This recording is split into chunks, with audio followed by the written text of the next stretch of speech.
Hello friends, Namrata art and craft ಚಾನೆಲ್ಗೆ ನಿಮ್ಗೆಲ್ಲರಿಗೂ ಸ್ವಾಗತ. Welcome back to our channel. ಇಂದು ನಾವು ಹೋಗ್ತಾ ಇದ್ದೀವಿ ಗೋವಾದ ಅತ್ಯಂತ ಸುಂದರ, ಶಾಂತ ಮತ್ತು ಕನಸಿನಂತಿರುವ ಒಂದು ಬೀಚ್ಗೆ. ಇದೇ ಪೆಲೋಲೆಮ್ ಬೀಚ್. ಈ ಬೀಚ್ ನೋಡಿದ್ರೆ ಒಂದು ಫೀಲಿಂಗ್ ಬರುತ್ತೆ, ಅಯ್ಯೋ ಇಲ್ಲಿ ಒಂದು ದಿನ ಆದ್ರೂ ಇರಲೇಬೇಕು ಅನ್ನೋ ಹಾಗೆ ಅನ್ಸುತ್ತೆ. ಎಲ್ಲೆಲ್ಲೂ ತೆಂಗಿನ ಮರಗಳು, ಮುಂದೆ ದೊಡ್ಡ ಸಮುದ್ರ, ಶಾಂತ ಅಲೆಗಳು, ಲಿಟ್ರಲಿ ಹೆವನ್ ತರನೇ ಫೀಲ್ ಆಗುತ್ತೆ. ನೋಡಿ, ಇಲ್ಲಿ ಎಂಟ್ರಿ ಮಾಡ್ತಿದ್ದಂತೆ ಎಂಟ್ರಿ ಫೀಸ್ ಕೂಡ ಇರುತ್ತೆ, ಅದು 180 ರುಪೀಸು. ಹಾಗೆ ಇಲ್ಲಿ ಎಂಟ್ರಿ ಮಾಡ್ತಿದ್ದಂತೆ ಫುಲ್ ಪಾಸಿಟಿವ್ ವೈಬ್ಸ್. ನಿಮಗೂ ಫೀಲ್ ಆಗ್ತಿದ್ಯಾ? ಕಮೆಂಟ್ ನಲ್ಲಿ ಹೇಳಿ. ಈ ಪೆಲೋಲೆಮ್ ಬೀಚ್ ಗೋವಾದ ಕೆನ್ಕೋನಾ ಸೈಡ್ ನಲ್ಲಿ ಇರೋದು. ಸೌತ್ ಗೋವಾನಲ್ಲಿರುವ ಮೋಸ್ಟ್ ಬ್ಯೂಟಿಫುಲ್ ಬೀಚ್ಗಳಲ್ಲಿ ಒಂದು ಅಂತಾನೆ ಹೇಳ್ತಾರೆ. ಇದ್ರ ಸ್ಪೆಷಲ್ ಏನು ಗೊತ್ತಾ? ಈ ಬೀಚ್ ಮೂನ್ ಶೇಪ್ ನಲ್ಲಿ ಇದೆ, ಅಂದ್ರೆ ಕ್ರೆಸೆಂಟ್ ಶೇಪ್ ಅಲ್ಲಿ ಇದನ್ನ ನಾವು ನೋಡಬಹುದು. ಅರ್ಧ ಚಂದ್ರಾಕಾರದ ತರ ಕಾಣೋದು ಇದರ ಬಿಗ್ಗೆಸ್ಟ್ ಬ್ಯೂಟಿ. ಇದರಿಂದ ಸೀ ವೇವ್ಸ್ ಜಾಸ್ತಿ ಡೇಂಜರಸ್ ಆಗಿರೋದಿಲ್ಲ. ಫ್ಯಾಮಿಲಿ ಜೊತೆ ಬರೋಕೆ, ಮಕ್ಕಳ ಜೊತೆ ಎಂಜಾಯ್ ಮಾಡೋಕೆ ಸೂಪರ್ ಪ್ಲೇಸ್ ಅಂತಾನೆ ಹೇಳ್ಬೋದು. ಅಯ್ಯೋ ಸ್ನೇಹಿತರೆ, ಈ ಸೀ ಸೌಂಡ್ ಕೇಳ್ತಾ ಇದ್ರೆ ಸ್ಟ್ರೆಸ್ ಎಲ್ಲ ಹೋಗಿಬಿಡುತ್ತೆ ಅಲ್ವಾ? ಸಿಟಿ ಲೈಫ್ ಟೆನ್ಷನ್, ಕೆಲಸದ ಪ್ರೆಷರ್ ಸ್ವಲ್ಪ ಹೊತ್ತು ಫಾರ್ಗೆಟ್ ಆಗಬೇಕು ಅಂದ್ರೆ ಇಂಥ ಪ್ಲೇಸ್ಗೆ ಬರಲೇಬೇಕು. ಇಲ್ಲಿ ಹಲವರು ಫಾರಿನ್ ಟೂರಿಸ್ಟ್ ಕೂಡ ಬರ್ತಾರೆ. ಕೆಲವರು ಒಂದು ವಾರ ಉಳ್ಕೊಂಡ್ರೆ, ಕೆಲವರು ತಿಂಗಳುಗಟ್ಟಲೆ ಸ್ಟೇ ಮಾಡ್ತಾರೆ. ಅಷ್ಟು ಸೂಪರ್ ಕ್ಲೈಮೇಟ್ ಇದು. ರಿಲ್ಯಾಕ್ಸ್ ಕೂಡ ಮಾಡ್ತಾರೆ. ಒಂದು ಇಂಟ್ರೆಸ್ಟಿಂಗ್ ಥಿಂಗ್ ಹೇಳ್ತೀನಿ. ಹಿಂದೆ ಇದು ಸ್ಮಾಲ್ ಫಿಶಿಂಗ್ ವಿಲೇಜ್ ಆಗಿತ್ತು. ಲೋಕಲ್ ಕೊಂಕಣಿ ಫ್ಯಾಮಿಲೀಸ್ ಇಲ್ಲಿ ಫಿಶಿಂಗ್ ಮಾಡ್ತಿದ್ರು. ಸ್ಲೋಲಿ ಟೂರಿಸ್ಟ್ ಡಿಸ್ಕವರ್ ಮಾಡಿ ಈಗ ಅದು ವರ್ಲ್ಡ್ ಫೇಮಸ್ ಬೀಚ್ ಅಂತಾನೆ ಹೇಳ್ಬೋದು. ಆದ್ರೆ ಇನ್ನು ಇಲ್ಲಿ ಪೀಸ್ ಕಂಟಿನ್ಯೂ ಆಗಿದೆ. ನಾರ್ತ್ ಗೋವಾ ತರ ಫುಲ್ ಕ್ರೌಡ್ ಇರೋದಿಲ್ಲ, ಲೌಡ್ ಪಾರ್ಟಿ ಕೂಡ ಫೀಲ್ ಇರಲ್ಲ. ಇಲ್ಲಿ ಕಾಮ್ ಅಟ್ಮಾಸ್ಫಿಯರ್ನ ನಾವು ಎಲ್ಲ ಕಡೆ ನೋಡ್ಬೋದು.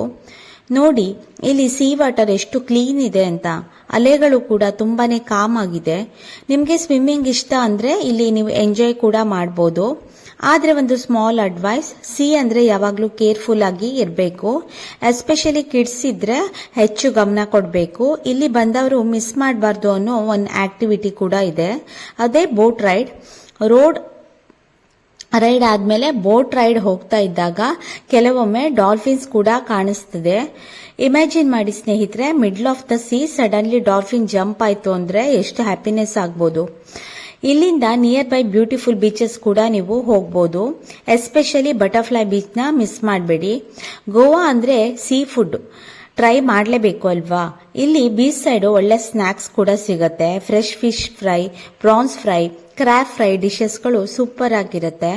ಫಿಶ್ ಕರಿ, ರೈಸ್ ಲವರ್ಸ್ ಇದ್ರೆ ಕಮೆಂಟ್ ಮಾಡಿ. ವೆಜಿಟೇರಿಯನ್ ಫುಡ್ ಕೂಡ ಇಲ್ಲಿ ಸಿಗತ್ತೆ. ಸಮುದ್ರ ನೋಡ್ಕೊಂಡು ಊಟ ಮಾಡೋ ಫೀಲೇ ಬೇರೆ ಲೆವೆಲ್. ಈ ಸ್ಮಾಲ್ ಶಾಪಿಂಗ್ ಮಾರ್ಕೆಟ್ ಕೂಡ ಇದೆ. Cute jewelleries, shells items, beach dresses, hats ಎಲ್ಲ ಕೂಡ ಸಿಗತ್ತೆ. ಗರ್ಲ್ಸ್ಗೆ ಶಾಪಿಂಗ್ ಮೂಡ್ ಬಂದ್ರೆ ಟೈಮ್ ಹೇಗೆ ಹೋಗುತ್ತೆ ಅಂತಾನೆ ಗೊತ್ತಾಗಲ್ಲ ಅಲ್ವಾ? Beautiful parts. ಸನ್ಸೆಟ್. ನಿಜ ಹೇಳ್ಬೇಕು ಅಂದ್ರೆ ಇಲ್ಲಿ ಸನ್ಸೆಟ್ ನೋಡೋಕೆ ಒಂದು ಮ್ಯಾಜಿಕ್ ಅಂತಾನೆ ಫೀಲ್ ಆಗತ್ತೆ. ಸ್ಲೋಲಿ ಸನ್ ಡೌನ್ ಆಗ್ತಾ ಇದ್ದಂಗೆ ಆರೆಂಜ್ ಸ್ಕೈನ ನೀವು ಇಲ್ಲಿ ನೋಡಬಹುದು. ಇದ್ರ ರಿಫ್ಲೆಕ್ಷನ್ ಅಂತೂ super wow. Couples, family, photographers ಎಲ್ಲರೂ ಈ ಮೂಮೆಂಟ್ ನ ಎಂಜಾಯ್ ಮಾಡ್ತಾರೆ.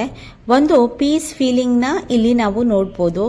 ಲೈಫ್ ಸ್ಲೋ ಆಗಬೇಕು ಅನ್ನೋ ಫೀಲ್ ಕೂಡ ಅನ್ಸುತ್ತೆ. ನಾವು ಇಲ್ಲಿ ಫ್ಯಾಮಿಲಿ ಜೊತೆ ತುಂಬಾ ಎಂಜಾಯ್ ಮಾಡ್ತಿದ್ವಿ. Kids playing, rain weather, sea breeze, such a beautiful memories. Travel ಅಂದ್ರೆ ಓನ್ಲಿ ಪ್ಲೇಸ್ ನೋಡೋದಲ್ಲ, ಮೆಮೊರೀಸ್ ಕಲೆಕ್ಟ್ ಮಾಡೋದು ಕೂಡ. ಹಾಗಾದ್ರೆ ಇಲ್ಲಿ ಹೇಗೆ ಬರೋದು ಅಂತ ಇವಾಗ ಹೇಳ್ತೀನಿ. Location Canacona, south Goa. Nearest railway station Canacona station. Goa airport ಇಂದ ಸುಮಾರು 60 ಕಿಲೋಮೀಟರ್ ದೂರದಲ್ಲಿರೋದಿದು. ಟ್ಯಾಕ್ಸಿ, ಆಟೋ ಈಸಿಲಿ ನಿಮ್ಗೆ ಸಿಗತ್ತೆ. Best time to visit is November ಇಂದ ಫೆಬ್ರವರಿ. ಸೂಪರ್ ಸೀಸನ್ ಅಂತಾನೆ ಹೇಳ್ಬೋದು. ಕ್ಲೈಮೇಟ್ ಕೂಲ್ ಇರುತ್ತೆ. ಬೀಚ್ ಫುಲ್ ಬ್ಯೂಟಿನಲ್ಲಿ ತುಂಬಿರುತ್ತೆ. ಮಾನ್ಸೂನ್ ಟೈಮ್ ಕೂಡ ಬ್ಯೂಟಿ ಇರುತ್ತೆ. ಬಟ್ ರೇನ್ ಇರಬಹುದು. ಇವಾಗ ಕೂಡ ರೇನ್ ಬರ್ತಿತ್ತು. ಹಾಗಾದ್ರೆ ನಿಮ್ಗೆ ಈ ಬ್ಯೂಟಿಫುಲ್ ಪೆಲೋಲೆಮ್ ಬೀಚ್ ಗೋವಾ ಟೂರ್ ಇಷ್ಟ ಆಯ್ತಾ? ಇಷ್ಟ ಆಗಿದ್ರೆ ಪ್ಲೀಸ್ ಲೈಕ್ ಮಾಡಿ, ಶೇರ್ ಮಾಡಿ, ಸಬ್ಸ್ಕ್ರೈಬ್ ಮಾಡೋದನ್ನ ಮರಿಬೇಡಿ. ಕಮೆಂಟ್ ನಲ್ಲಿ ಹೇಳಿ ಗೋವಾದಲ್ಲಿ ನೆಕ್ಸ್ಟ್ ಯಾವ ಪ್ಲೇಸ್ ವಿಡಿಯೋ ಬೇಕು ಅಂತ. ಮುಂದಿನ ವ್ಲಾಗ್ ನಲ್ಲಿ ಮತ್ತೊಂದು ಬ್ಯೂಟಿಫುಲ್ ಪ್ಲೇಸ್ ಜೊತೆ ಮತ್ತೆ ಸಿಗೋಣ. Thank you.